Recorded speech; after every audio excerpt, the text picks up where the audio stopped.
আউযুবিল্লাহি মিনাশ শাইতানির রাজিম বিসমিল্লাহির রহমানির রহিম। আজকে এসি আকরাম ফাউন্ডেশনের প্রথম প্রতিষ্ঠা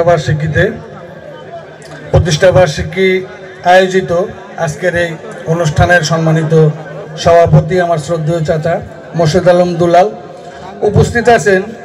আমাদের এখানে বিশেষ করে আজকে টাঙ্গাইল জেলা বিএনপির সভাপতি শাহিন ভাই উপস্থিত আছেন, সেক্রেটারি ফরাদ ভাই এবং আমাদের ইউনিয়নের কৃতি সন্তান আজগর আলী চাচা সহ অনেক নেতৃবৃন্দ এখানে উপস্থিত আছেন। সকলের নাম বলতে পারলাম না। উপস্থিত হুগরা ইউনিয়নের আমার প্রাণপ্রিয় মুরব্বিয়ান সমবয়সী ভাই ও বন্ধুরা, আসসালামু আলাইকুম রহমতুল্লাহি ওয়া বারাকাতুহু। পর্দার আড়ালে মা ও বোনেরাও আছেন, কিন্তু আসলে আমরা মা বোনদের জন্য বসার জায়গাটা এখানে ব্যবস্থা করতে পারি নাই, বিভিন্ন কারণেই পারি নাই। আমি ক্ষমা চেয়ে নিচ্ছি সেই জন্য। অনেকেই আছেন আশেপাশে বাড়ির থেকে হয়তো অনুষ্ঠানটা দেখতেছেন। আমি সকলের কাছে দোয়া প্রার্থনা করি। আমি বেশি কথা বলবো না। আমাদের আজকের প্রধান আকর্ষণ নকুল কুমার বিশ্বাস, উনি অলরেডি চলে আসছেন। উনি হয়তো একটু হালকা নাস্তা করে মানে হয়তো 10 থেকে 15 মিনিটের মধ্যে ইনশাল্লাহ উনি চলে আসবেন। তো আমরা অনেক ধৈর্য ধারণ করে সুন্দরভাবে এই পর্যন্ত অনুষ্ঠান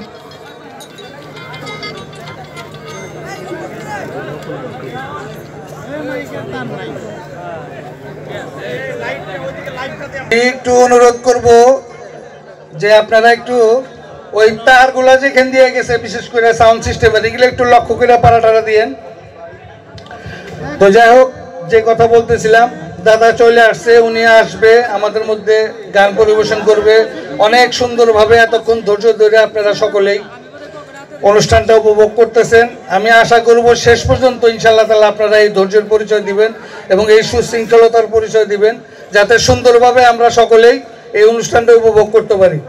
আমি সংক্ষেপে যে আরেকটা কথা বলতে চাই, সেটা হলো যে এসি আকরাম ফাউন্ডেশন, এটা আমার বাবার নামে একটা ফাউন্ডেশন। আমরা নিজেরা এটা গঠন করছি, বিশেষ করে যে উনি জীবিত থাকা অবস্থায় এই হুগরা ইউনিয়ন সহ সারা টাঙ্গাইল জেলায় আমি যতটুকু শুনছি, তাতে সারা বাংলাদেশেই অনেক মানুষের কাছে শুনছি যে ওনার দ্বারা অনেকেই অনেক উপকৃত হয়েছেন।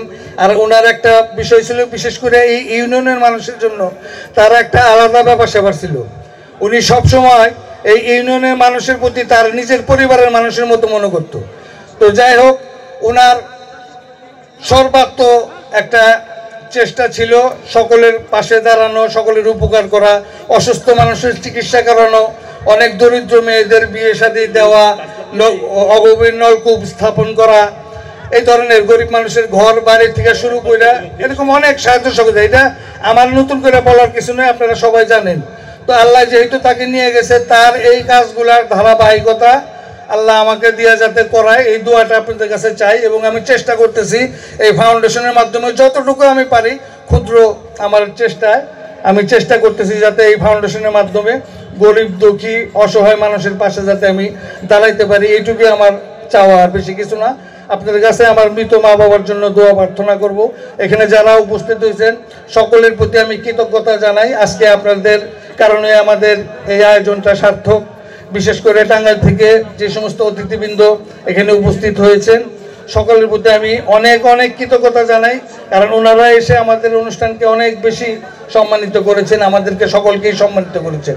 তা আমি আর কথা না বাড়িয়ে সকলের প্রতি আবারও অনেক অনেক শুভেচ্ছা জানিয়ে সকলের দীর্ঘায়ু এবং সুস্বাস্থ্য কামনা করে আমি আমার বক্তব্য এখানে শেষ করছি। ধন্যবাদ সবাইকে।